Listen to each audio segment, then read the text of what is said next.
Discuss the example 1.6। अभी तक हमने 1.5 एग्जाम्पल असाइनमेंट्स किए हैं। आज हम डिस्कस करेंगे chapter number 1 mean measurements and units के हवाले से। उसका जो एग्जाम्पल हमारे पास है वो 1.6 है।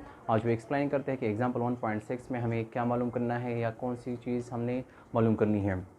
तो स्टेटमेंट की तरफ देखते हैं कि हमारे पास जो स्टेटमेंट है एग्जाम्पल 1.6 के लिए वो क्या है। जितने भी इस चैप्टर में हमने एग्जाम्पल असाइनमेंट सॉल्व किए वो तमाम के तमाम या तो साइंटिफिक नोटेशन के हवाले से हैं या फिर यूनिट कन्वर्जन्स मीन जो प्रीफिक्स के हवाले से है कि बाज़ दफ़ा हमें कोई प्रीफिक्स के सिंपल्स दिए गए हों तो उनकी 10 मल्टीपल्स लिखते हैं। बाज़ दफ़ा हमें मल्टीपल्स दिए गए होते हैं तो उनके जो सिंबल्स होते हैं वो लिखते हैं। यहाँ पर भी इस एग्जाम्पल असाइनमेंट्स में भी हम यूनिट कन्वर्जन मीन प्रीफिक्स को चेंज करेंगे। उनकी यूनिट जो बिगर यूनिट्स है, स्मॉल यूनिट्स हैं, उनको हम चेंज करेंगे। सो यहाँ पर एग्जाम्पल 1.6 की तरफ देखते हैं कि एग्जाम्पल 1.6 में हमें क्या करना है। तो सबसे पहले मैं स्टेटमेंट को ज़रा रीड आउट करता हूँ, क्योंकि स्टेटमेंट से ही मैं जो गिवन रिक्वायर्ड है वो यहाँ पर कैलकुलेट करता हूँ यहाँ से। सो a liter L is the volume of a cube that is 10 centimeter by 10 centimeter.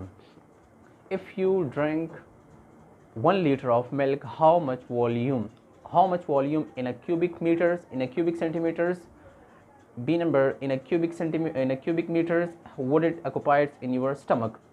Again ज़रा अगर आप स्टेटमेंट को देख ले तो यहाँ पर मुझे वॉल्यूम एक तरह से डिस्कस करना है। एक तो क्यूबिक मीटर्स में डिस्कस करना है, दूसरा क्यूबिक सेंटीमीटर्स में डिस्कस करना है। लेकिन उससे पहले अगर आप देख ले मुझे कहते हैं कि अ litre is the volume of a cube that is 10 by 10 centimetre. मतलब एक क्यूब का जिक्र करे कि जिसका साइड 10 by 10 है। मीन हाँ, क्योंकि हम कहते हैं क्यूब की हर एक तमाम साइड्स इक्वल्स होते, चाहे वो लेंथ ब्रेथ जो भी हो उनके तमाम साइड्स इक्वल्स होते हैं। तो यहाँ पर क्यूब की बात करें जो उनकी लेंथ हमें दी गई एक तरह से 10 सेंटीमीटर है। अब वहाँ पर चूँकि इस क्यूब में जितना भी वॉल्यूम आएगा, जितना भी यहाँ पर जो दूसरा पार्ट है इसका, if you drink 1 litre of milk, मतलब if you drink 1 litre of milk, उससे हम 1 लीटर मिल्क की बात करें कि एक क्यूब में है।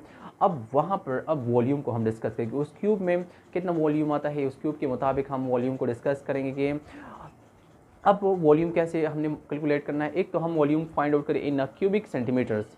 पहले हम यहाँ पर वॉल्यूम फाइंड आउट करें क्यूबिक सेंटीमीटर्स में, क्यूबिक सेंटीमीटर में हम वॉल्यूम को फाइंड आउट करेंगे। दूसरी बात, हम यहाँ पर वॉल्यूम को कैलकुलेट करें लेकिन क्यूबिक मीटर्स में, हम यहाँ पर उसको क्यूबिक मीटर्स में कैलकुलेट करेंगे। ये दोनों एक तरह से हम कैलकुलेट करेंगे, ठीक है। Would it occupy in your stomach. So यहाँ पर अगर मैं अब इस स्टेटमेंट से गिवन और रिक्वायर्ड को डिस्कस करूँ तो हमारे पास गिवन क्या है। गिवन हमारे पास, चूँकि हमने कहा कि 10 by 10 सेंटीमीटर एक क्यूब है, यहाँ पर मैं एक क्यूब को डिस्कस करूँ। यहाँ पर इस क्यूब को मैं डिस्कस करता हूँ ज़रा। ये एक क्यूब है, ठीक है। इस क्यूब में हमारे पास जो साइड्स है वो बराबर हैं, तो यहाँ पर ये भी 10, ये भी 10, ये भी 10, तमाम साइड्स हमारे पास 10 by 10 हैं। तो यहाँ पर अगर मैं लेंथ मीन गिवन में लिखूँ तो मैं लिख सकता हूँ कि the length of a side of a cube, length of side of a cube, जिसको हम रिप्रेजेंट करते हैं एल से। मैं इसको एल से रिप्रेजेंट करता हूँ। यहाँ पर भी मुझे एक तरह से एल से इसको रिप्रेजेंट करना चाहिए। तो यहाँ पर जो साइड्स है वो है 10 centimetre. Each sides have 10 centimetre length, मतलब जो लेंथ है उसका जो मैग्नीट्यूड है वो हमारे पास है 10 सेंटीमीटर। सो यहाँ पर एक तो मुझे साइड का पता चल गया। अब जैसे ही मैं वॉल्यूम कैलकुलेट करूँ तो सबसे पहले मुझे पता होना चाहिए कि वॉल्यूम कैसे हम कैलकुलेट करते हैं। सो वॉल्यूम के लिए हम फार्मूला यूज़ करते हैं, एक तरह से ये फार्मूला हम यूज़ करते हैं। Volume must be equals to the length multiply breadth multiply height. ये फार्मूला एक तरह से हम यूज़ कर सकते हैं, या length multiply breadth multiply height. So ये फार्मूला एक तरह से हम यूज़ करते हैं। लेकिन इससे पहले मुझे अपने रिक्वायर्ड का पता चले कि रिक्वायर्ड हमारे पास क्या है। जिस तरह मैंने आपसे कहा भी कि हमारे पास रिक्वायर्ड वॉल्यूम कैलकुलेट करना है सेंटीमीटर, क्यूबिक सेंटीमीटर्स में और क्यूबिक मीटर्स में। सो हमारे पास जो फर्स्ट रिक्वायर्ड है वो हमारे पास क्या है, वॉल्यूम इन क्यूबिक सेंटीमीटर्स। यहाँ पर सबसे पहले मैं वॉल्यूम कैलकुलेट करूँगा लेकिन क्यूबिक सेंटीमीटर में, क्यूबिक सेंटीमीटर में मैं वॉल्यूम कैलकुलेट करूँगा। दूसरा जो हमारे पास रिक्वायर्ड है वो हमारे पास वॉल्यूम को कैलकुलेट करना है लेकिन क्यूबिक मीटर में। यहाँ पर उसको हम कैलकुलेट करेंगे क्यूबिक मीटर्स में। तो यहाँ पर हम कह सकते हैं कि यहाँ पर हमारे पास दो रिक्वायर्ड है। एक हमारे पास वॉल्यूम को कैलकुलेट करना है क्यूबिक सेंटीमीटर्स में, दूसरा हम वॉल्यूम कैलकुलेट करेंगे क्यूबिक मीटर्स में। तो यहाँ पर अब अगर मैं ये फर्स्ट वाला सॉल्व करूँ, यहाँ पर ये फर्स्ट वाला मैं सॉल्व कर रहा हूँ। यहाँ पर अगर आप देख ले मैंने क्यूब बनाई है तो ये साइड देख ले, यहाँ पर एक तरह से ये क्यूब है। क्यूब को हम डिस्कस करते, यहाँ पर ये एल हो गया, ये भी एल हो गया, ये भी एल हो गया, मतलब ये तमाम जो साइड्स है, जो लेंथ है, इसका जो मैग्नीट्यूड है वो हमारे पास 10 सेंटीमीटर 10 सेंटीमीटर, ई sides have equal magnitude that is 10 centimetre. So यहाँ पर चूंकि ये तमाम साइड सेम है तो मैं लिख सकता हूँ L multiply L mean side by side की रूप से मैं करता हूँ। तो volume is must be equal to the side multiply side. चूँकि वॉल्यूम में हम तीन क्वान्टिटीज़ को मल्टीप्लाई करते हैं, लेंथ ब्रेथ और वेट को, तो यहाँ पर भी चूंकि ये सेम है तो तभी मैं साइड मल्टीप्लाई साइड ले रहा हूँ। चूंकि यहाँ पर साइड को मैंने रिप्रेजेंट किया है एक तरह से एल से रिप्रेजेंट किया, तो यहाँ पर भी अगेन मैं एल लिखता हूँ, एल मतलब यहाँ पर हम स्मॉल एल भी लिख सकते हैं, मैं स्मॉल एल भी लिख सकता हूँ, ठीक है। यहाँ पर मैंने लिखा है एल मल्टीप्लाई एल, चूँकि यहाँ पर इन तमाम की वैल्यू चूँकि वो 10 है, तमाम साइड्स आर इक्वल। सो यहाँ पर मैं इसकी जगह लगा सकता हूँ कि मैं इधर लगा सकता हूँ एल क्यूब, मतलब एल क्यूब में लगा सकता हूँ। और एल क्यूब एक तरह से चूँकि यहाँ पर देखिए यहाँ पर बेस सेम तो पावर विल बी एडेड, इसकी रूप से मैंने यहाँ पर एल क्यूब लिखा है। अब एल की वैल्यू हमारे पास क्या है, एल की वैल्यू हमारे पास है 10, एल की वैल्यू हमारे पास 10 सेंटीमीटर है, तो यहाँ पर इस एल की जगह मैंने 10 सेंटीमीटर की वैल्यू लगाई है और ऊपर जो पावर है वो हमारे पास 3 है। सो अब ये पावर 10 के ऊपर भी है और ये पावर क्यूबिक सेंटीमीटर के ऊपर भी है। सो मैं क्या करता हूँ, ये पावर 10 के ऊपर अपनी जगह 1 3 3, तो मीन्स यहाँ पर आ गया हमारे पास 10 क्यूब या 10 पावर 3, और ये पावर सेंटीमीटर क्यूब की जगह भी आ जाएगा, मतलब ये हमारे पास 10 पावर 3 क्यूबिक सेंटीमीटर, जो हमारा फर्स्ट रिक्वायर्ड है calculate your answer in cubic centimetre. So ये हमारे पास ये भी आंसर हमारे पास पॉसिबल। अगर मैं इस तरह लिखूँ कि 1000, मैं 1000 में भी लिख सकता हूँ 1000 क्यूबिक सेंटीमीटर, मैं इस तरह भी लिख सकता हूँ, ठीक है।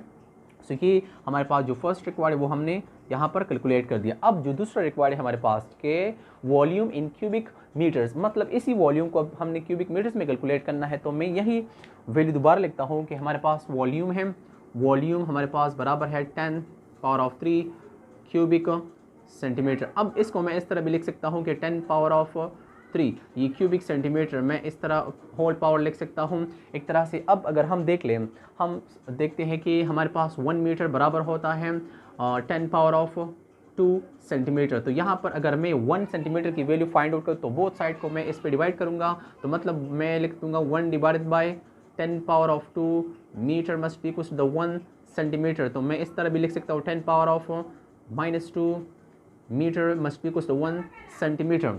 तो इधर मैं इस 1 सेंटीमीटर की जगह ये वैल्यू लगाऊंगा। तो जैसे मैं ये वैल्यू लगाता हूँ, ये वैल्यू मैं लगाता हूँ कि volume must be equal to the 10 power of 3, यहाँ पर इस 1 सेंटीमीटर की जगह मैं क्या करता हूँ, यहाँ पर ये 10 पावर ऑफ -2 की वैल्यू लगाता हूँ, तो मैं यहाँ पर लगाता हूँ 10 power of -2 metre whole power of, चूँकि 3 है मैं 3 लगाता हूँ। तो यहाँ पर वॉल्यूम हमारे पास इक्वल हो जाएगा एक तरह से 10 पावर ऑफ 3, और ये यहाँ पर अगेन मल्टीप्लाई 10 पावर ऑफ 3, चूँकि यहाँ पर हमारे पास जब पावर आ जाए तो हम लगा सकते हैं एक तरह से 10 पावर ऑफ 2 3 -6, यहाँ पर ये -6 आ जाएगा, ठीक है। तो ये एक तरह से मैंने लिख लिया -6, तो यहाँ पर ये मीटर आ जाएगा। अब यहाँ पर हमारे पास क्या है, 10 power of 3 multiply 10 power of -6, तो इधर मैं लगा दूंगा कि जब हमारे पास बेस सेम हो तो उनकी पावर को हम ऐड करते हैं, तो यहाँ पर मैं वही इस्तेमाल करता हूँ कि 10 पावर ऑफ +3 प्लस -6 मीटर। तो यहाँ पर जब मैं इनको कैलकुलेट करूँगा तो हमारे पास आंसर आ जाएगा एक तरह से 10 पावर ऑफ -3 मीटर, सॉरी ये क्यूबिक मीटर, ये क्यूब इसके ऊपर भी आएगा, ये क्यूब इसके ऊपर भी आएगा, क्योंकि यहाँ पर देखिए हमारे पास ये क्यूब इस 10 के ऊपर भी है और ये क्यूब मीटर के ऊपर भी है, तो ये 10 पावर ऑफ -6 आ जाएगा, ये 10 मीटर क्यूब आ जाएगा। सो यहाँ पर हमारे पास ये 10 पावर ऑफ, मतलब जो हमारा दूसरा रिक्वायर्ड है कि हमारे पास जो दूसरा रिक्वायर्ड वो ये है कि volume V must be equal to the 10 power of -3 cubic metre. तो यहाँ पर दोनों रिक्वायर्ड को हमने कैलकुलेट कर दिया, एक को हमने क्यूबिक सेंटीमीटर में कैलकुलेट किया और दूसरे को हमने एक तरह से क्यूबिक मीटर्स में कैलकुलेट किया, और यही हमारे पास रिक्वायर्ड भी है जो कि हमने कैलकुलेट करना था। तो मैं इसको रिजल्ट में भी लिख सकता हूँ, हमारे पास जो रिजल्ट है मैं इसको लिख सकता हूँ कि ये हमारे पास रिजल्ट आ गया। Result must be equals to the a number, मैं लिख सकता हूँ कि हमारे पास volume V must be equals to the 10 power of 3 cubic centimetre, और यहाँ पर मैं भी लिखूँगा volume V must be equals to the 10 power of -3 cubic metre, ये दोनों हमारे पास रिक्वायर्ड थे और ये हमने मालूम किया कि volume in centimetre, cubic centimetre और volume in cubic metre. So this is something about the example 1.6.